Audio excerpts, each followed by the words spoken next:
ఇక్కడైతే చూడొచ్చు bank Nifty అయితే గ్యాప్ అప్ అయింది 43,535 బ్రేక్ చేస్తుందా లేదని క్వశ్చన్స్ అయితే ఉన్నాయి. చూద్దాం ఏం జరుగుతుందో చూడాలి. సపోర్ట్ లెవెల్ వచ్చేసి నెక్స్ట్ వచ్చేసి సపోర్ట్ అండ్ రెసిస్టెన్స్ అయితే అడ్జస్ట్ అయితే చేసుకోవాలి. నెక్స్ట్ సపోర్ట్ వచ్చేసి 43,100 ఒక సపోర్ట్ లెవెల్కి ఉంది, 42,800 ఒక సపోర్ట్ లెవెల్కి ఉంది. రెసిస్టెన్స్ వచ్చేసి 43,850 ఒక రెసిస్టెన్స్గా ఉంది. ఓకే, తర్వాత బ్యాంక్ నిఫ్టీ అయితే చూడవచ్చు 18,400 దగ్గర అయితే ఎస్జెక్ నిఫ్టీ ఉంది. మన నిఫ్టీ వచ్చేసి 18,350. ఆల్మోస్ట్ అయితే బయర్స్ అయితే ఇంట్రెస్ట్ ఉన్నారు. మంచి సపోర్ట్ అండ్ రెసిస్టెన్స్. నిన్న ట్రెండ్ లైన్ అయితే నిఫ్టీ అయితే బ్రేక్ చేయడం అయితే జరిగింది. ఇక్కడైతే చూడవచ్చు నిఫ్టీ ఒక ట్రెండ్ లైన్ అయితే బ్రేక్ చేసింది 15 నిమిషాల్లో. ఈ విధంగా ఒక ట్రెండ్ లైన్ అయితే బ్రేక్ అయిపోయింది.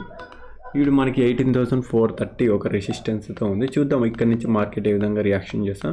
ఇక్కడ లోయర్ సైడ్ నుంచి ట్రెండ్ లైన్ వస్తాం. ఈ ట్రెండ్లో బ్రేక్ చేయనంత వరకు కూడా మనం అంత నెగిటివ్ అయితే చూడము. ఇక్కడ ఈ విధంగా ట్రెండ్ లైన్ వేసాం కదా, మార్కెట్ అయితే ఇంకా ఈ ట్రెండ్ లైన్ బ్రేక్ చేయనంత వరకు కూడా స్ట్రాంగ్గా ఉంటుంది. Okay friends, bye.